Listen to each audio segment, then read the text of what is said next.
Health Advisory Council. Today is January the 30th, 2023. We'd like to welcome everybody here today. We're going to do a quick roll call of members for the record. I'm Dr. Monty McIntyre, Chair, and I am present. Dr. Samantha Beatty, our State Veterinarian. Present. Matt Horseman. Present. Matt Smith. Present. Jeannie Ivy. Present. John Elder is not with us today.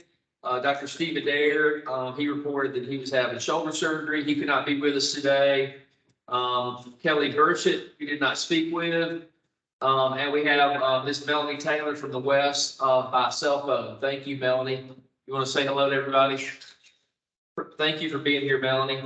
We're going to jump right into this. I've passed around copies of our notes from our last meeting, which was in September 21st of 2022.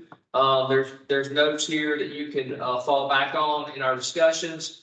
I don't know that we need to read through all of this, but I just want to state that we do have our notes. Does anybody want to make a recommendation to accept these notes to the record? Matt Horseman. Motion. Make a motion to accept. Samantha Beatty seconds. All those in favor, say aye. Aye. Okay, great. Thank you for these minutes. These were prepared by Matt Smith. Thank you, our secretary, Matt. Great job. We've got some stuff that we need to dive through here quickly. I know we need a report from Dr. Beatty on what's going on in equine health and welfare. I want to have you go second, if you don't mind, Dr. Beatty, just for time. I want to dive into this review that we were sent to, this economic impact study that we were sent. Jeannie, I think you had a lot to do with, Dr. Ivy had a lot to do with putting this together. The council had a chance to briefly review it prior to this meeting. It's important today that we make comments on this, and because this is going to be a report going to our state leaders, and they're going to want our feedback on this. So, G, do you want to give us a quick synopsis of this? And I'm happy to, start the comment portion of it. Yeah, absolutely. So basically what I sent were 3 different files, right? So there's a file that has all of the economic impact component within it. And we tried to break it up in a way that allowed you to be able to see those different sections, whether you're looking more at demographics or you want to look at more of the economic impact.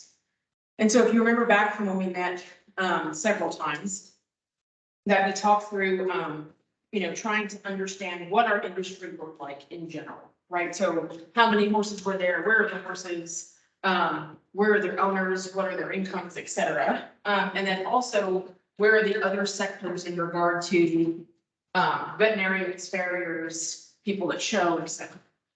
Then option 2, which are really kind of objective to, was what is the economic impact of all of this industry components and how do they fit together to create our industry specifically? And then number 3 was, how does the state generally feel about pricing? And so those are all kind of contained within those documents. And as you can see, probably just from a quick scan through, it is quite lengthy. So those different components, I think, really can kind of formulate our discussion today. But I think if we have targeted areas that we want to look at, I'm happy to sit and kind of share with you specifically what it looks like, because I think if we went page by page, we would finish the end of the meeting here through dinner. And part of that is why it's just taken a little while to get through all of those different pieces, because it is a pretty substantial report and contains so many moving parts with regard to not only the modeling, but also then just what we got survey wise and demographic wise, and what that means as far as maybe how we as a commission take our ideas forward. So I know in our last meeting, there was a small group that was going to try to get together and just kind of glean from this. Is there any kind of report that you want to share on that, or so in formulation at that time? What's your position there? So we had kind of within that working group, we had 2 kind of different sections, right? We had me, Jamie Menard, David Hughes, and Olivia, who's and, you know, peanut gallery back here, that really dove in and created these reports. Okay, Just based on timing through the holidays, sicknesses, illnesses, stuff like that. right, We have not met with the additional people on that subcommittee. So Okay. Steve Adair, I think John Elder was on there too. Yes. Based on the said notes. So we have not, as a group, I think the ones that have not, okay, probably just Adair, John Elder, and Matt Smith that have not seen the full section. Olivia, David, Jamie, and I have met pretty substantially on these components to say, are we, you know, where do we feel like this looks? What does this mean? As far as from our side on the methods, outcomes, data, things like that. okay. How we should represent the data as well. So that's why I said I think it's good if maybe we have some specific objectives that we want to look at or things that we would like to focus on. And that can kind of walk us through where that is and what that means as far as our side of the interpretation. Yeah, so I don't know if everyone had a chance to look through it. I've read through it and overall, I've kind of flipped through it and it looked like it was boiled down into equine sales, pleasure horse, show horse, and then ownership, just overall ownership. And then the tax issues associated with horse ownership. It looked like the summation of it was about a $1.8 billion economic activity, which is quite significant. A question I would ask, and maybe Dr. Beatty can speak on this, is how is that in relation to other agricultural, the chickens or the cows or the pigs? Or do we have any data to compare our number to? I'm sure we have data. It would just take me a little time to pull that out. I wasn't prepared to present that, but I can see if I can get some information on that. You have Matt, you have any comments on I that? don't, because I don't know that it's ever gone to the depth of that, of extrapolating how the impact. There's been some data done by Dr. Hughes' group looking at agriculture in general, but never specifically by industry. And he recently sent something out. I don't know if you have. Yeah, So I that agree. is, We do. The Wi-Fi is TN Equine Hospital Wi-Fi, Okay. all lowercase, Yes. TN, you can do the So gas. they have done some extrapolation of this ag in general by number of jobs. Equine Hospital Wi-Fi, all And all lowercase. lowercase. But I don't know that it's ever been necessarily a specific survey. It's more of looking at the industries that are within each county. So they're looking at it from the 30,000 foot view instead of being more boots on the ground, pulling data out. So the next question I would have on this, you know, these sales, pleasure horse showing, what the numbers that we got were from a pool of applications, and looking at the application of people who filled it out, it looked like West Tennessee numbers were a bit lower than Middle Tennessee and East Tennessee. Would you say that's accurate? I would, yes. So characteristically, the West Tennessee equine industry is much harder for us to tap into. Olivia did a lot of kind of support throughout the industry on physically going to shows, contacting breed registries, discipline registries, equine events locations to put that information out in as many places as possible and then physically be there to help show. So I think we did a pretty good job of representing that across the state. But just because of the number of events and then also the willingness of some of those groups to share with their members, we had less participation in the Western region than the other two. So not super surprised by that. Right.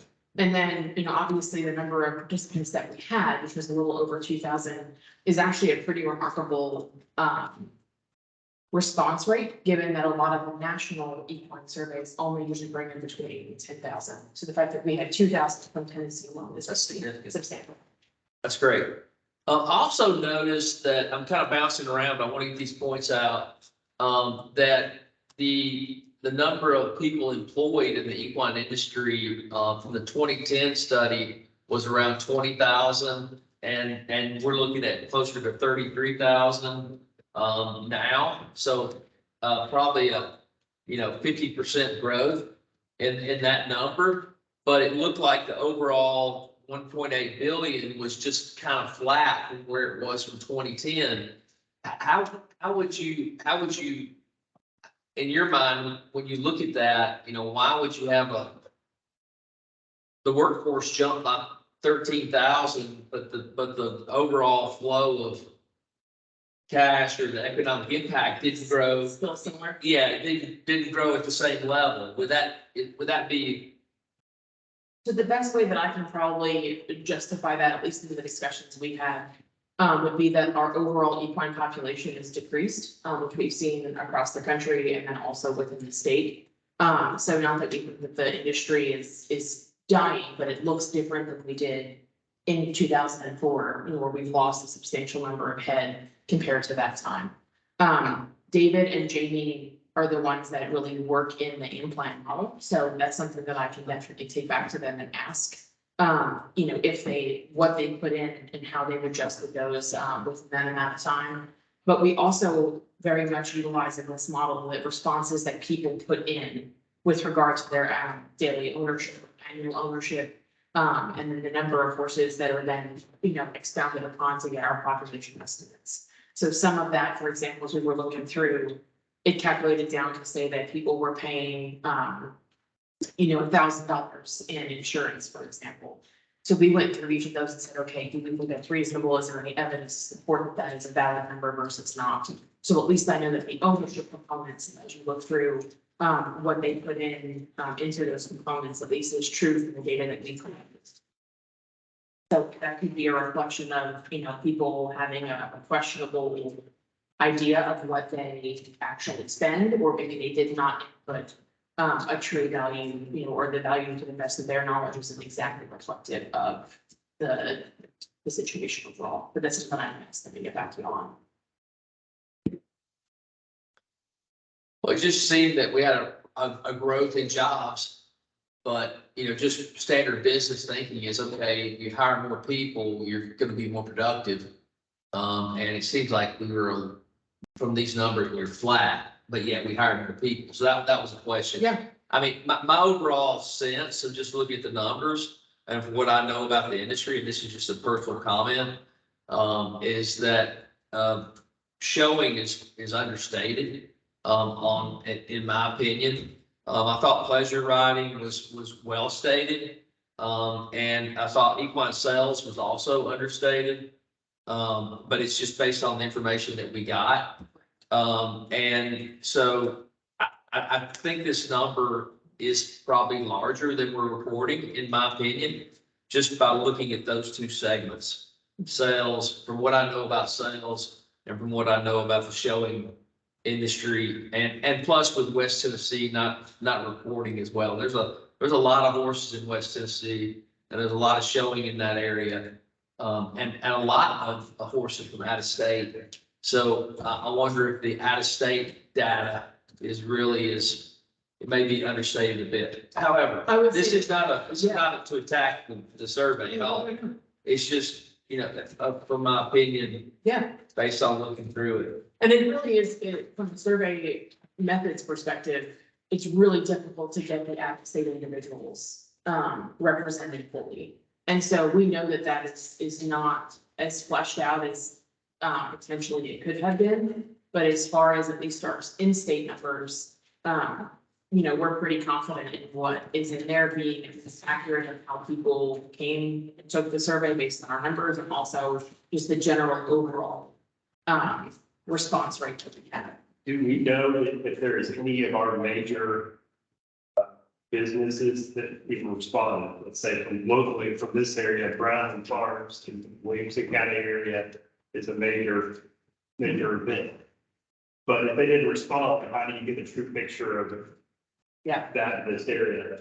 So all of the facilities were contacted at least twice to say, please make your information, both from a boarding facility and a show facility standpoint. But because of IRB, we were not able to specifically say, like, which farm are you? Yeah. So we could probably look at the data and be like, this farm is not But here. like we got some of those. Yeah, but everyone was specifically asked within their managers if they could please take the survey. Yeah, look at the respondent data, the facility data. I mean, there's a lot of good data here. It looks like Williamson County and Rutherford County and Knox County were the top 3 counties that reported. And, you know, and I want to think it's significant information. I can only assume that it is because they're the highest reporting counties. You know, and for example, like if you look at, well, just specific figure here from. Where Shelby County, and the surrounding counties around it, we're quite low. Yeah, 1 to 20, 20 to 30, where Williamson County, Knox County, Rutherford County were over 100 for those counties, which is significant. The other kind of component in there that Olivia's probably gotten into the most, it's like components of veterinarians and farriers. Farriers are much harder to quantify, you know, because we just have no record of where they are and who they are. But the fact that we did 32 of them give us data is pretty great. I'm really happy with that. The veterinarians, you know, we're pretty confident. I'm looking at figure 42 on page 31 of 40 in the demographics and figures, which is this one. So on page 31 of 40. She added a pretty substantial kind of analysis there to say, okay, how many veterinarians are in each county? Overlapped then by what was reported by TDA to say that there are veterinarians servicing those counties on record. What page is that? This is page 31 of 40. It should be figure 42. There's a line, but it's okay. Yeah. You know, and so there are definitely some counties there where, so if you're looking at this, the colors indicate where we had veterinarians complete the survey from our side. And then the hatch marks are where veterinarians are reported from TDA records that they are providing services in that county. And so there's definitely, you know, some missing representation there. And then there are also some counties that, like Blount County, which is directly under Knox on the east side, that I know that there are veterinarians that service that county. I had a horse that stood and physically was seen by a veterinarian in Blount County before. Yeah. And so it's not on the state record or in survey, you know, and so we definitely, and then there's some that weren't reported that are reported in our survey that people service there. And that was overlapping the same year's data. So we took the 2021 veterinarian list and we overlapped it with our 2021 reported data from the survey. So again, you know, we were confident with what we got. I think we had a good representation of people that took it voluntarily, but it's by no means perfect and no survey. Sure. So. Okay. I guess I would like to hear comments on, if anybody has a comment about the potential maybe understatement of certain areas, or, I mean, when we report back to the state, you know, where this is a nice representation, it shows that our industry is strong. What areas would we say we would want our state to invest in or enhance, right? I mean, if you're talking about economic impact, what part of your portfolio do you want to enhance? Since I'd love to get comments from the group on that. I have personal feelings, but I mean, should it be more on horse ownership? Should it be more on the showing? Should it be more on pleasure riding? Should it be more on promoting equine sales? I mean, which area do we as As a commission? a commission feel that a direction we would encourage the state to look at closer? Any comments on that, Jenny, or? I mean, I think, I have a few. So the first is that kind of thinking back to the roundtable that you had held and kind of the general feelings of people across the board on what our industry needs. You know, the first was some way to help and address the unwanted horse issue and how that affects welfare in the state of Tennessee. You know, and I definitely think that there are some of those cases that are not necessarily actually a welfare issue and just a perception problem. But then also some of that resource that may be helpful in trying to help with those cases that we know and maybe education for people in the area. So that was one that came out. I think the second was availability of land and knowledge of where people can use and access publicly, and availability of showing and facilities that are available for use. Because just looking at this map, is what's up there, you know, there's really 4 to 5 decent show facilities across the country. They typically border I-40. Obviously, we have a pretty substantial trail system in the state, but making sure that that is updated and available. And then also, what does that look like as far as future infrastructure available to the industry? And then the third thing was availability of equine health and farrier services, because there are a lot of counties that are underrepresented with people that will service that area. You know, there's owners there that need assistance for their animals, and what does that look like for them? And are there incentive programs or things like that that can help to draw people to those underserved locations? And then, you know, just from my perspective, personally, would just be a resource for the equine owners in the state, you know, and what that looks like. As far as how we are helping to elevate, and whether it's sales, jobs, et cetera. You know, is there anything overwhelming that we can do to help bring, you know, us up a little bit if it draws people here from an equine component? And then we can table racing as like an option B. Well, what was the final thinking on racing from your, I didn't. Yeah, so it's at the very bottom, because that's kind of where it was within the survey, right? So, the racing data is on page 38, it starts with figure 53. And while we scroll, I'm gonna take a second to give Olivia lots of credit for creating and diving into all of this data and figures. So thanks, Olivia, for making this look decent in the way that we can do it. But so, you know, we're looking specifically at previous attendance on live horse racing in that first figure 53. So people that have at some point gone to an event, and about 60% of the people that responded and got to this question said that yes, they had attended. Figure 54 is, would you attend live racing in Tennessee? And so with blue and orange indicating the yeses and the maybes respectively, we're looking at somewhere in the neighborhood of about, you know, 72% of people would attend live racing here, 28% of them saying no. Scrolling down then to figure 55.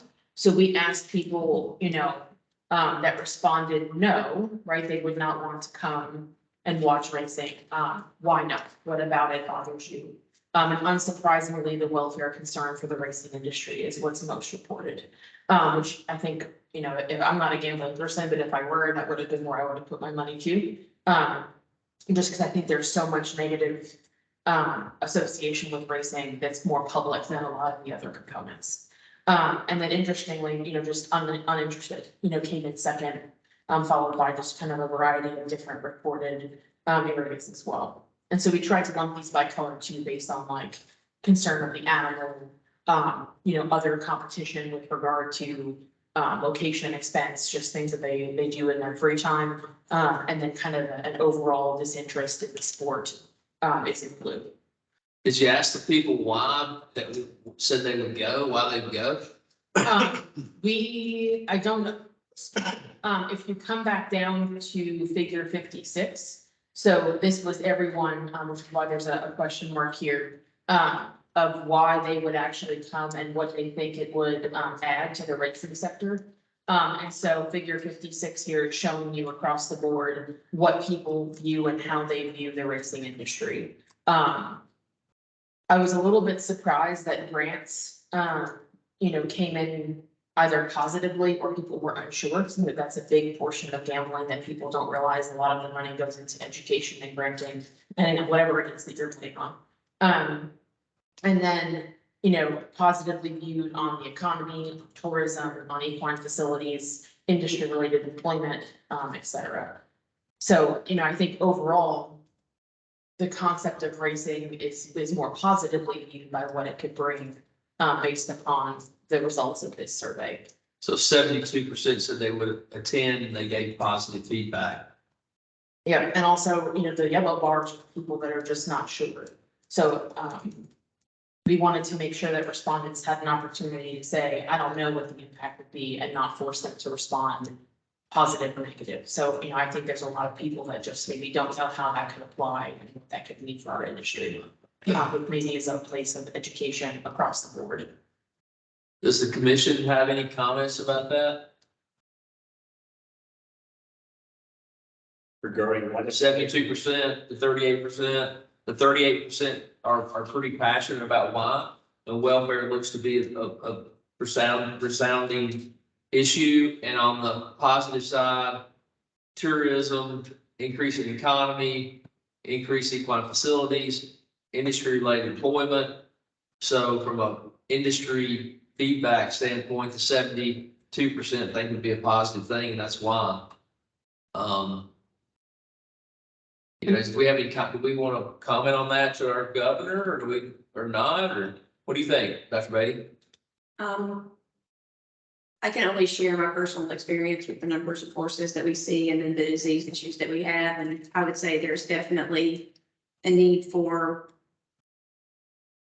adequate regulation if racing were to be considered as an industry in the state. Sure. Because we've seen it in bush track racing, we see it in horses who are no longer meeting their usefulness. And so we don't want to contribute to a problem that we already have, which is unwanted horses and disease spread. So regulation would definitely need to be involved. Do you want to speak on the unwanted horse?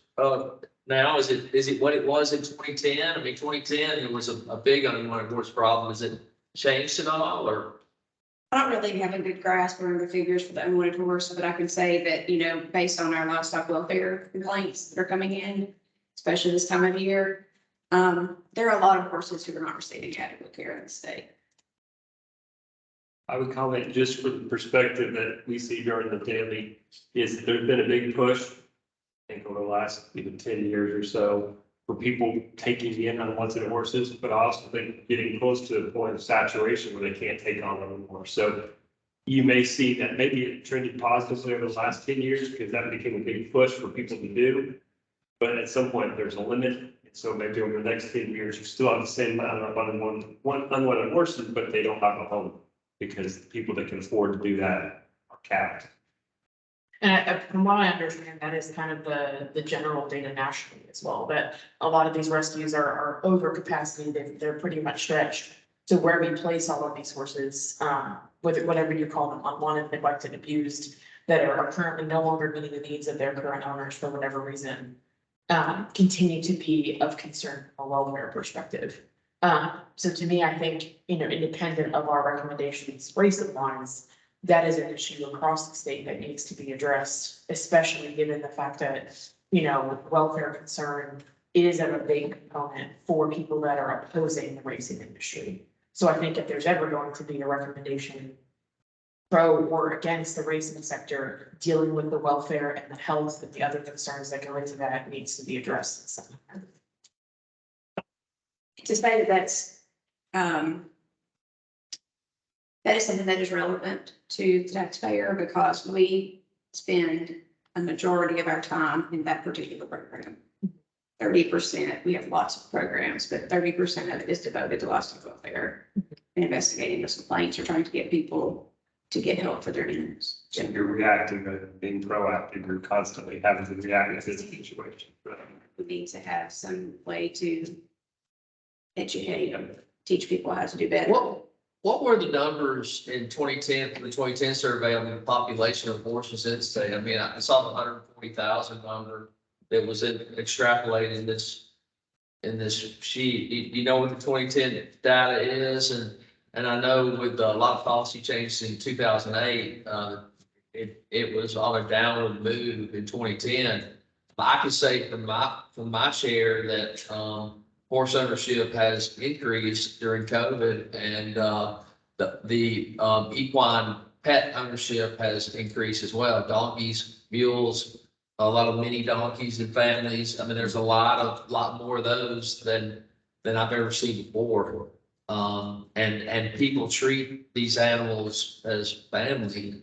So there's as many positive things about horse care as there is negative things about it. So, I don't know, how to frame that exactly. This is agriculture we're talking about, and there's one of the issues we run into is when these equine athletes kind of come to the end of their athletic career, they're retired, and is the care adequate for them when they are retired, and where do they go from retirement, and those kind of things, right? And so in 2004, which was the last time that we actually did a census specific to Tennessee, they estimated based on 210,000. So that was pre-economic recession and pre-change of slaughter regulation. So 210,000, and now we're 2,000. yeah, Um, 140,000. Yep. And in 2010, the Tennessee report was not surveyed. It was just extrapolated based upon USDA numbers. We were at like 160,000. 160,000. So like I said, that 2007 hit the entire industry. So there was a giant, decline. And then also people got a little bit more aware of breeding. There wasn't many horses entering the market. So you kind of saw the biggest drop, and then everybody's kind of stayed the same from that point forward. And we're not changing a ton, at least nationally, on our equine populations at this point in the last 7 years or so. And that's based on USDA data. I would say that the input per horse is increased dramatically, at least. Yeah. What you had is, I don't know what number you had before, if there was a number, but. Well, so it's probably almost double, triple per animal. I mean, even just the cost of hay in the last 3 years has increased. So if you're looking at just forage production alone, your cost of feed is increased substantially. One thing I think for our commission, from the government side or the governor's side, is to look at right now, going back to the number of horses that these rescue organizations are able to displace out to farm out to the other farms, is we're kind of at that point where it's going to be hard for them to continue to place these animals at the rate at which they're placing. So they're already at capacity. Where they're going is at capacity or close to it. Where do we go over the next 10 years without something changing?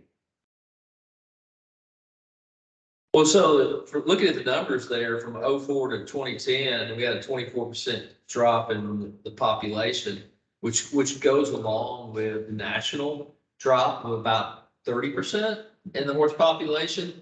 And so from 2010 to 2023, we saw another 12% drop, which actually doesn't go along with what the nation's seeing. Nation's seeing an actual increase in horses from the post 2008 shift. So that's a trend in our state. We're dropping faster than national numbers are dropping, from what I know about.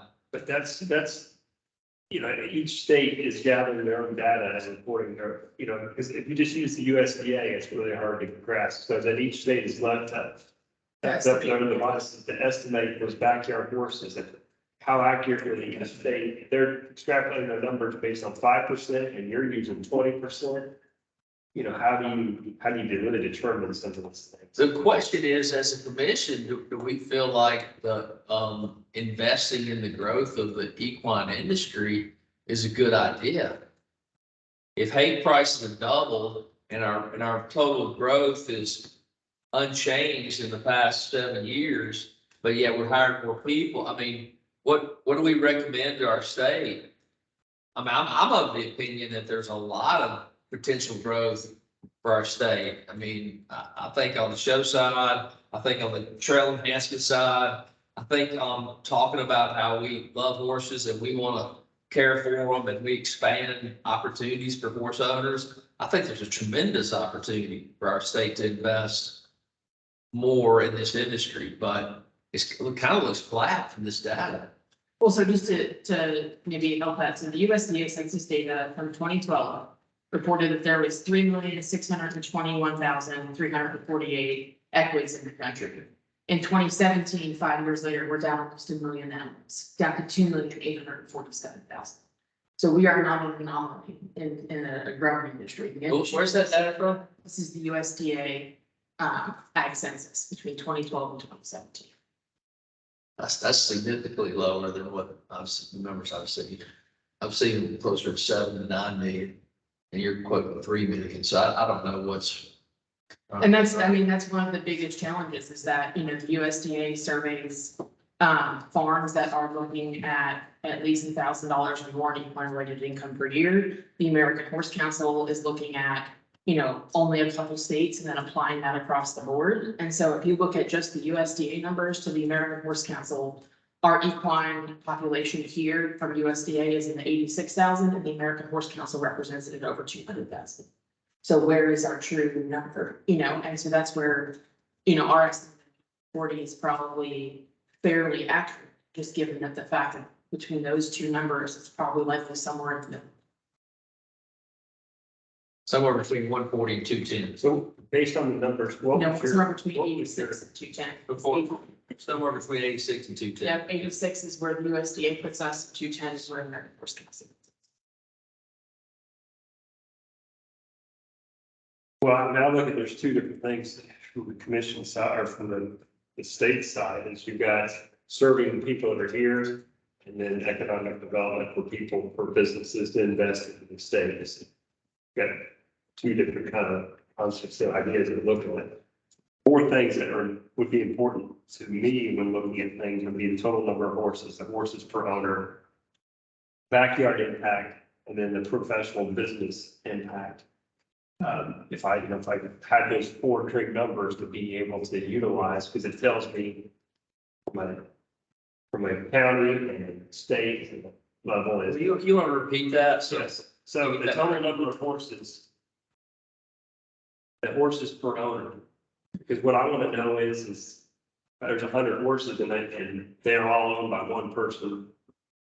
And that's one person buying, there's a certain number of impact, but if those horses are owned by a owner, that's 50 voters that are having impact on that. So that's important from a legislative.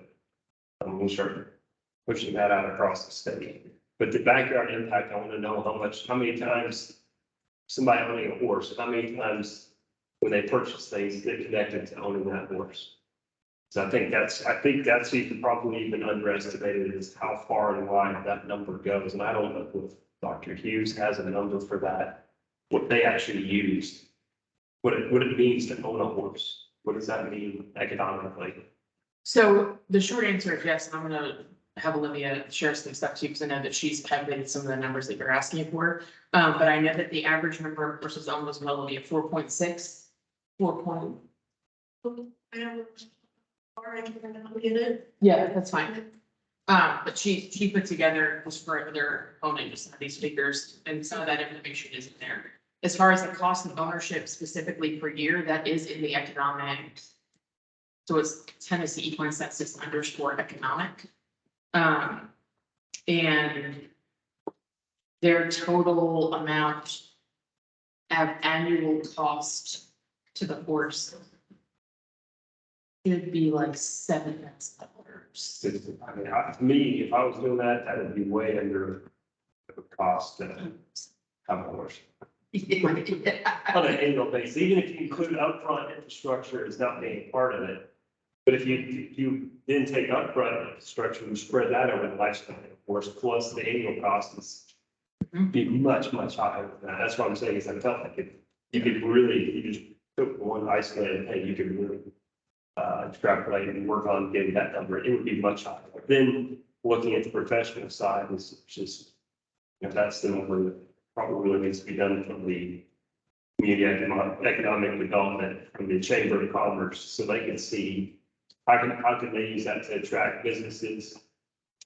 So we're at the bottom of page 15 in this economic impact. It's like underneath the graph, which starts to equine ownership.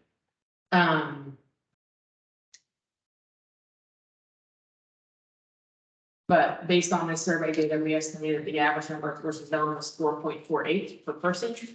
And such was translated into an average ownership cost of $6,719 a year per horse.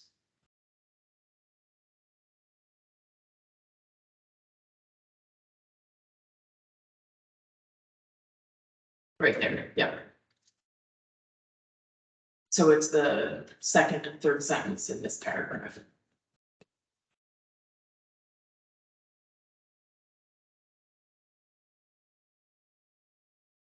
You know, and so I think a lot of it just depends on how people are managing their horses. You know, if they're boarding and they have really minimal show costs and things like that, that number may not really be that far off. You know, if they're paying between $400 and $500 a month for full board, that includes their feed, and then, you know, they have minimal veterinary care outside of that. That may be a true average cost of ownership outside of land and things like that at home. Obviously, some people are putting more into it, but based on other surveys that have been done in different states, I'd say they're coming up with a similar annual cost of ownership in their survey work as well. So it's hard to, you know, it's hard to manipulate it too much. You know, we could easily go through and say, okay, you've got 1,000 cow horse based on current hay prices, you know, this is the number we would come up with this year. But you make a lot of assumptions that way, you know, and then maybe you compare it to this. Look at a lot of things like, you don't necessarily put in the hay, the barn that you wouldn't put in if you didn't own the horse, or the fence you wouldn't put in if you didn't own the horse, and you start extrapolating that out of the life of the horse.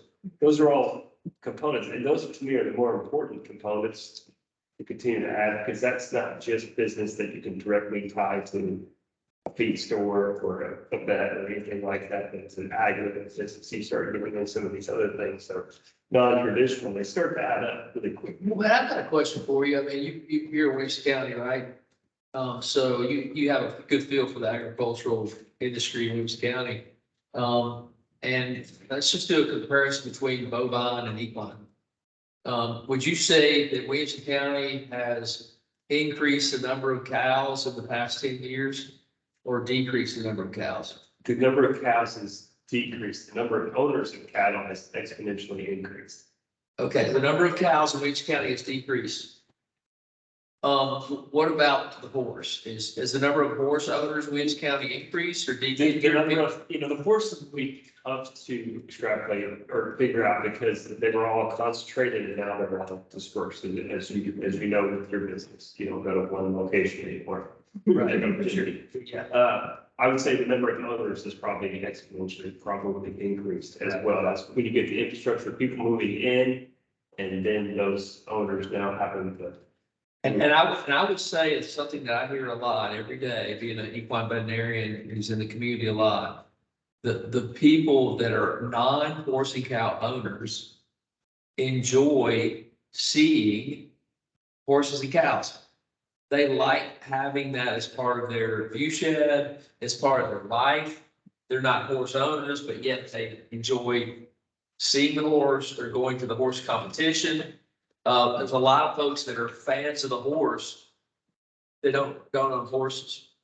And I think there's a lot of folks that are fans of cows that are not cow owners and probably never will be, but they enjoy driving by there to see that. So what I'm getting at is this data shows that we do have a strong industry and our state, in my opinion, needs to continue to support it because it's kind of a way of life in Tennessee to have a strong agricultural presence. Is that a fair statement? I think so. I think a good thing, the challenge for the state is how do I want to look at this?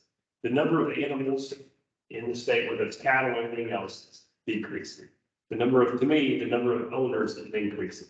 The number of people doing it full-time is decreasing. The number of people doing it part-time is increasing. So are you serving your taxpayers or are you serving the industry? Because if you just want to go off the number of animals, if that's your metric for how you support, that's going to be forever probably decreasing. And be no fault of its own, but less land, less animals. What I will say is that, I mean, even though nationally the numbers are declining and our population appears to have declined, we are still in the top 10 states of equine land populations across the country. And we're still like the number 2 population of donkeys, mules, and burros and mules. Number two, Yeah, so, those are some things that, yes, there is, some differential trends. But it's not that we are not still one of the leading equine components within the country.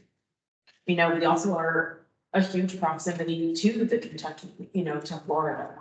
We're near those areas that we could easily, depending on how we feel to take this, could help to bring up our industry based upon where we're located, just based on landmass and some other things, we'll never be Texas, which is fine.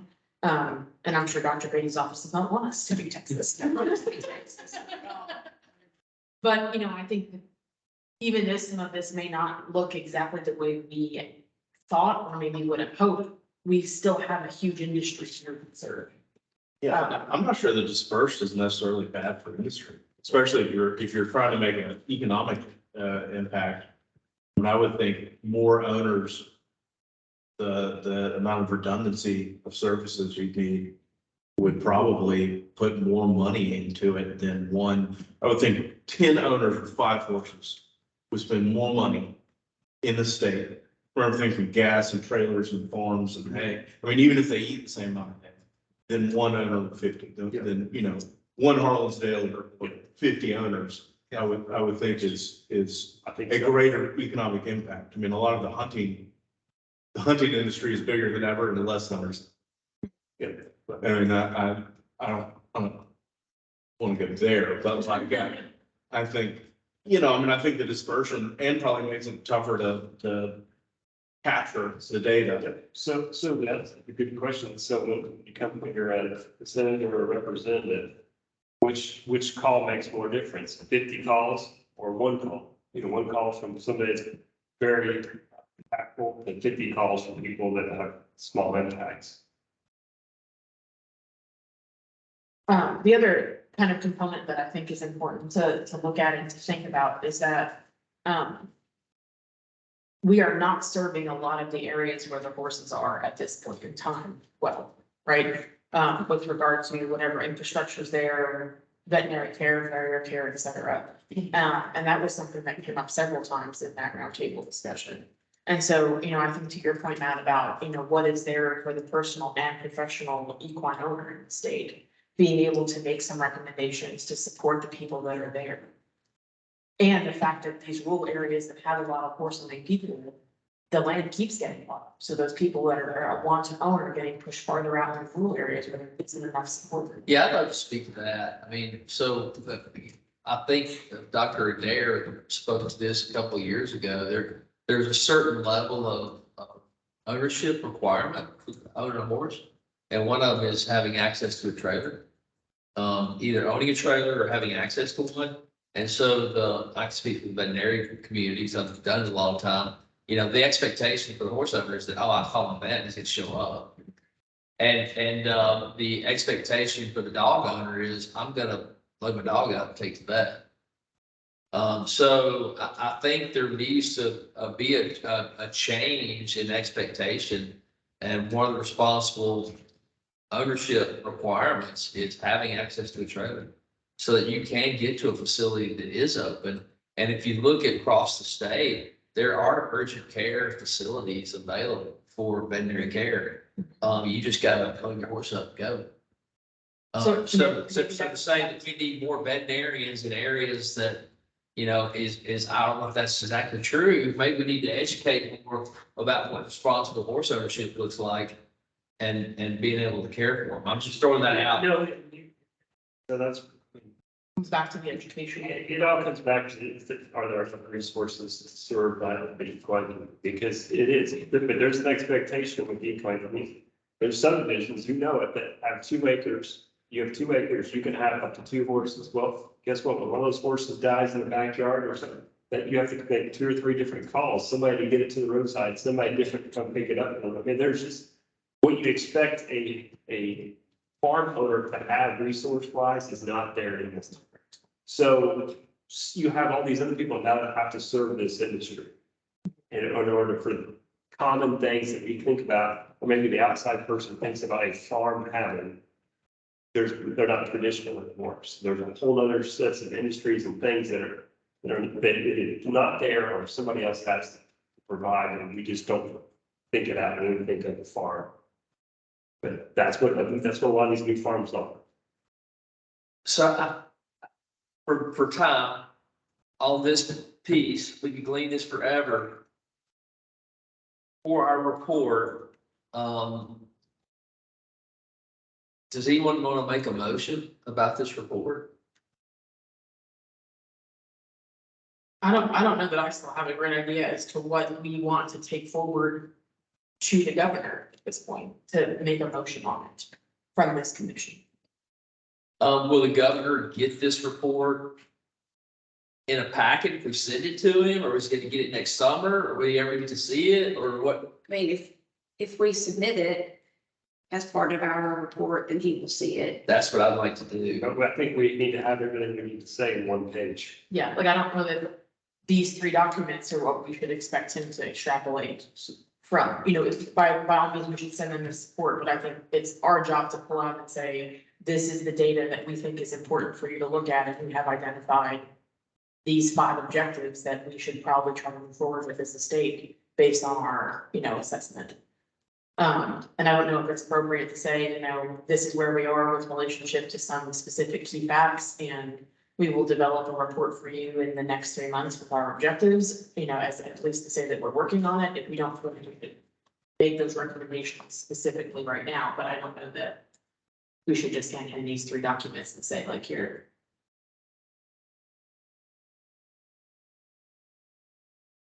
So the motion is that we've got a lot of data that we're still gleaning through. I mean, for the record, this is the first time I've seen this. I got this just recently, and I've had a chance to process it some, but I don't really have all the details. I personally think it's a bit understated, and there's a lot of opportunities for our state. I mean, but, I want the commission to kind of all be in favor of, what we're moving forward with. I don't know what the process is to release this and who it's released to. It's public record now that it's in our meeting. So I think we need to comment on this pretty Well, I think quickly. it was commissioned for the commissioner. Mhm. So it's, as far as I know, it's public. Yeah, I mean, it's public record because it's Here. Here, yeah, yeah, it's in my inbox, so anybody can request it. But at the same time, I think we would be really honest about where we are, right? Like, we have just been given this information and we are working on our recommendations. Yeah. I think to scramble and develop recommendations without taking a deep dive into this as a group is probably not a good idea. I think we should pace ourselves. I mean, that's, And truly, there is a ton of data here. Oh, yeah. Why it's taken us, some time to really get through it to the point that it's not just spreadsheet after spreadsheet. It's something that you can actually look at and make. This is a great job. Oh, no, This is a great job. I wish that we had more, but I don't feel like the recommendation should just come from my office either. I think it's important that we all look at it together and say, what does it mean to you? And not just what does it mean to me? I think a one sheet is a good idea. I also think some time would be beneficial. I think, to me, it seemed like if here, in order to get that one sheet or take time, is we need to at least give some guidance to what somebody's doing to parse through some of that stuff. We had an idea of the topics that we wanted to be, that we wanted to at least pull out some of those areas, then they could be parsing that data into different groups. I mean, and the way it was laid out initially, where it talks about the different groups, when it says, sale horses, pleasure horses, show horses, I mean, it's compartmentalized there. I think so, just showing overall impact of those groups and how they got to the number. I mean, and I think, if in that one pager, we can say, briefly, here is the summary of what we expect at this point. We're still working through interpreting the data relative to our recommendations. And then if there are specific things that we need to go ask of David and Jamie to get clarity on as far as the impact model, the jobs and things like that, we can only provide an addendum to this report. that allows for some additional clarification to those areas as we get ready for kind of what that means for us in the future. So one pager and a deeper dive. So we're gonna go for both.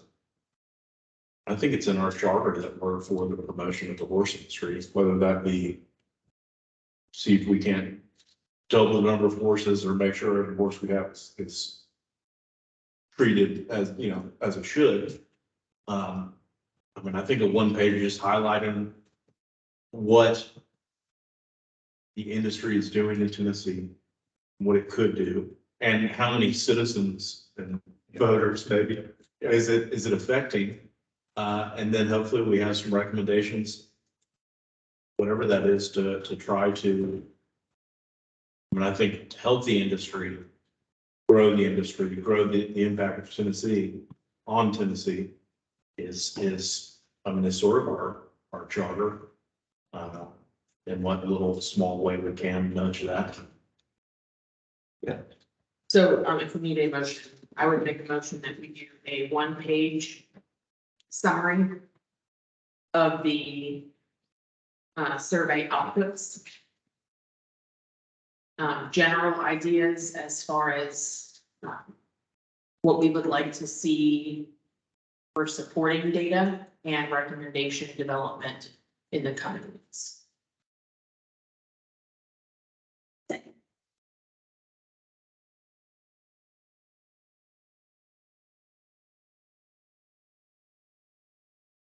Okay, all those in favor? Yeah, any discussion on that? That was really great. Thank you for that. Any discussion? All those in favor of that, say aye. Aye. Okay, great. That's awesome. Well, let's table that and let's move it over to, Wait, sorry, wrong. Yeah. So I can take this back and we can continue. What are, I guess, the areas of clarification or questioning that we need to make sure we compare, and share with y'all?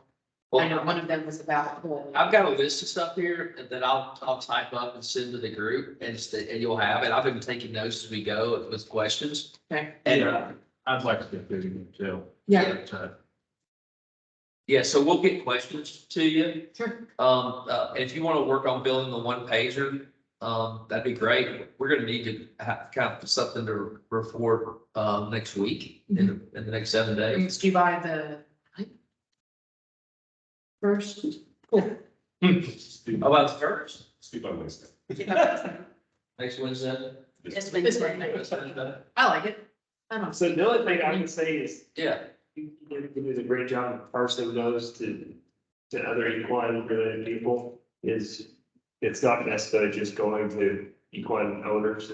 And so when you start getting into pleasure and Western, sometimes, you know, you got kind of the professional industry and then you've got the backyard owners, and I don't know if backyard owners is the correct term, but it signifies, to me, it's my neighbor down the road that's in a subdivision with a horse, and I don't know what that term means, but I want to separate those two out so they can kind of see the equine industry as far as business. So we would usually just call that personal versus, or like recreational versus business. Yes. So we can pull that out too. Mr. Chair, can I ask a question for clarification? sure. This one pager that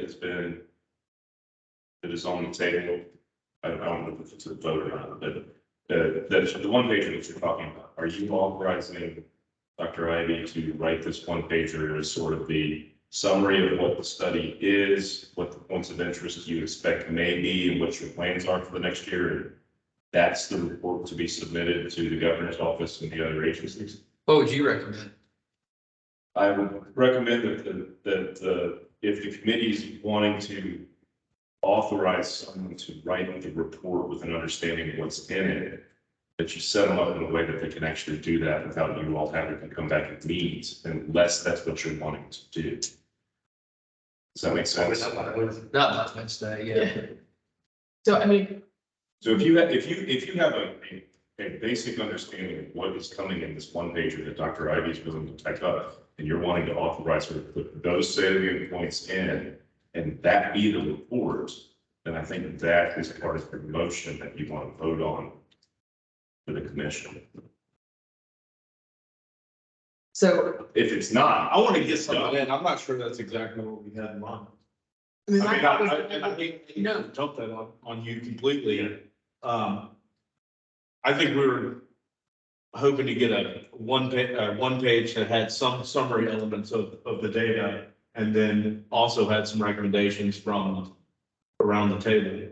So my thought was that I would pick this up in between now and like tomorrow morning, Yeah, send it to you all, and you can be like, yeah, that sounds great, and then Bonnie's. yeah, exactly. And I was gonna put some comments together from my chair and we'll blend Yeah, it like, together. And we'll blend it all together and, you know, and it's all gonna be from our discussion today.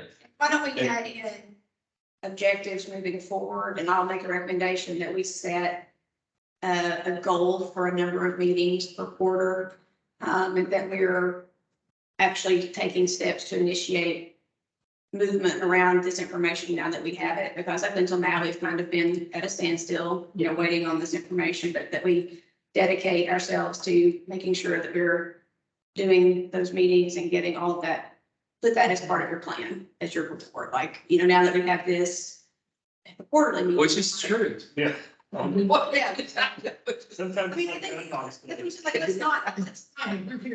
let's not embellish a report that we don't have. No, we're not gonna embellish. Yeah, no, I'm not saying embellish, I'm saying like, let's just be factual, like, this is where we are and this is where we're going forward. Yeah, most definitely. So what I will do is sometime between when we leave here and probably about 10 a.m. Eastern tomorrow.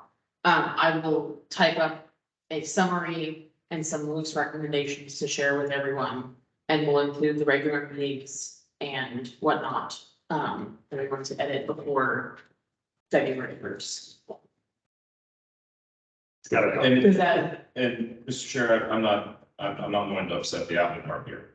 All of this sounds fine to me. My question is, as a matter of the report that you want to send before February 1st, I know there had been discussion previously about just writing a letter.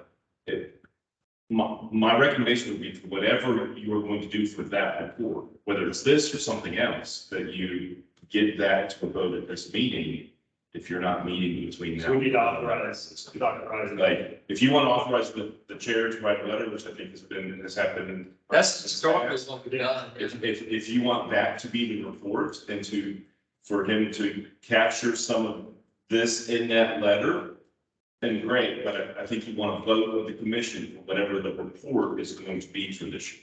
Okay. I would be happy to write a letter and blend in the one pager here and the one pager here on the state. That's what historically what we've done, and we've just taken the points of our discussion. Or if someone else can write. I would like to make the motion. Authorize Duncan McIntyre to be, or Chairman McIntyre to be able to write the summarization of our report. Submit it to county. Any discussion? All those in favor? You need a roll call vote. Roll call vote. Matt Morrison, Aye. Dr. Ivy, I, Mr. Smith, Aye. Dr. Betty, Aye. Dr. McIntyre, aye. Approved. Thank you very much. And, you know, for the record, our intent is to continue to take this data and do our best to do what's best for our state. Okay, do we want to take 5 minutes and grab lunch? Lunch is over there, or should we keep the meeting going? Well, this is gonna be pretty succinct because I haven't had an opportunity to sit down and pull numbers of diseases. I can tell you roughly that we've had a pretty quiet year as far as horses, or at least in comparison to our other livestock species. So we have had 3 farm animal disease investigations, all within the last couple of months, all related to poor quality hay that looked like vesicular stomatitis. So we've done that. I looked at our exports for last year, and we've exported about 15,700 horses legally. Because that would be everything we came to the state vet's office as moving out. In comparison, and so My question, is that health certificates? that's health certificates. Okay. Yeah, And so by comparison, cattle, because I will have to do some diving to get numbers with business development, but we had 145,000 exports for cattle. So you consider that those health certificates are usually multiple animals. They may be pages and pages long, whereas the movement on equine may be 1 to 4% or something. 1 to 11. Just out of curiosity, are you, as the state vet's office, still required to hold college reports for 2 or 3 years? They changed it. We have to, Now it's 5. it's 5, yeah. Okay. And then, really quickly on livestock welfare, I can break that down for you. So we have had a total of 569 complaints. 111 of those are multiple species. There are 399 of those that are horses, donkeys, mules, or some other kind of equine.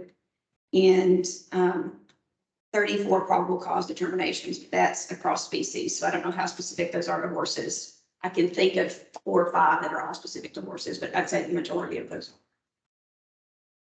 Dr. B, what percentage of vets do you think are using paper copy for Coggins? For Coggins, Quite a few. We have some people gone to Global Vet Link, but yeah. Just curious on how close we're getting to a point where we can be able to pull data.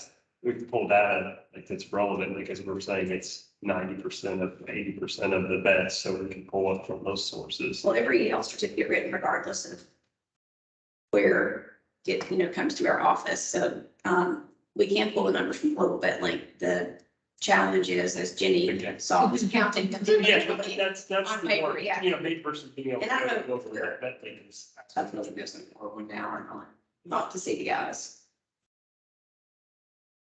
No, I don't think we are.